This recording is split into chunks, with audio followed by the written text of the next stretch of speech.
Assalamualaikum warahmatullahi wabarakatuh. Kami dari kelompok 2B ingin mempresentasikan hasil diskusi kami tentang bagaimana cara mengadaptasi layanan kesehatan yang berpusat pada individu untuk populasi yang menua. Baiklah, adapun nama-nama dari kelompok kami adalah Novriani Dwi Amdas, Intan Fadila Dewita, Tengku Arifah Ramadhani, Falu Iza Mehendra, Ismawati, Sophia Maulida, Eliza Misra Laili, Nurlela Anissa, Novika Swatri, Muhammad Ramadhani, dan juga ada Yulna Azeri. Populasi lansia di dunia. Nah, saat ini populasi lansia di dunia menua dengan sangat cepat. Saat ini presentasi populasi lansia di dunia sekitar 8,3%. Pada tahun 2050, angkanya diprediksi bakal naik menjadi 15,8%. Ini akan meningkatkan permintaan untuk perawatan kesehatan primer dan perawatan jangka panjang, membutuhkan tenaga kesehatan yang lebih besar dan lebih terlatih, dan mengintensifkan kebutuhan akan lingkungan yang ramah usia.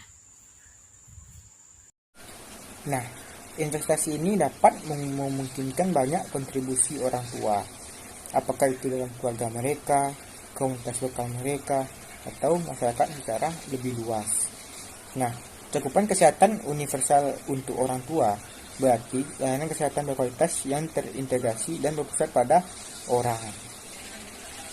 Layanan berpusat seperti apa sih yang dibutuhkan untuk populasi menua? Nah, setiap lansia dimanapun harus memiliki akses ke layanan kesehatan berkualitas tinggi dan berpusat pada orang tua. Itu sebabnya Organisasi Kesehatan Dunia telah menerbitkan pedoman tentang perawatan terpadu untuk orang tua. Nah, selanjutnya, kondisi kesehatan apa sih yang sering terjadi pada lansia?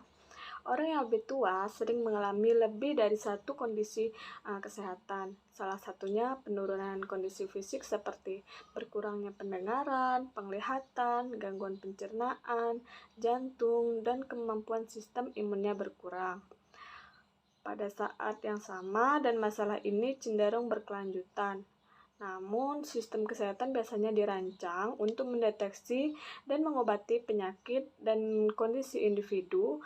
Sebagai akibatnya, mereka cenderung mengelola masalah kesehatan. Dunia berkomitmen pada tujuan global untuk pembangunan berkelanjutan yang relevan untuk semua orang dimanapun. Bagian dari janji ini adalah bahwa orang-orang dari segala usia mendapatkan perawatan kesehatan dan sosial yang mereka butuhkan. Tetapi, sistem kesehatan di seluruh dunia belum siap untuk populasi yang lebih tua.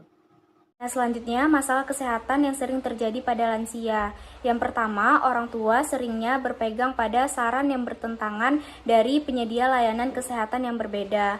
Lalu yang kedua, orang tua ataupun lansia itu biasanya diberi banyak obat-obatan, biasanya mengonsumsi banyak obat-obatan. Nah, seperti yang kita ketahui, dengan mengonsumsi banyaknya obat-obatan itu dapat menyebabkan efek negatif seperti rusaknya hati ataupun rusaknya ginjal, bahkan pada lansia itu bisa menyebabkan kroposnya tulang. Nah, lalu karena banyaknya mengonsumsi obat-obatan tersebut, maka dari itu bisa saja menimbulkan interaksi negatif dari beberapa obat-obatan tersebut. Lalu yang ketiga yaitu orang tua ataupun lansia itu mungkin saja membayar biaya yang lebih tinggi untuk semua layanan yang berbeda. Selanjutnya, seringkali fragmentasi ini berarti bahwa kita kehilangan kesempatan untuk mengelola kondisi kronis dan mencegah orang menjadi ketergantungan keperawatan. Tetapi kita tahu sistem kesehatan dapat lebih baik memenuhi kebutuhan populasi yang lebih tua. Sistem kesehatan perlu beralih dari mengelola setiap penyakit atau kondisi secara terpisah dan mengambil pendekatan yang lebih holistik dan terintegrasi, yang berfokus pada membangun dan mempertahankan kapasitas fisik dan mental orang tua. Sebagai titik awal untuk layanan kesehatan terpadu adalah penilaian tujuan orang tua, kapasitas mereka, dan lingkungan fisik dan sosial. Penilaian ini memungkinkan profesional perawatan kesehatan dan sosial bersama dengan orang tua dan pengasuh mereka untuk mengembangkan rencana perawatan di mana layanan dikoordinasikan di berbagai penyedia dan pengaturan. Akan disampaikan di rumah orang tua atau sedekat mungkin memastikan akses universal ke perawatan terpadu.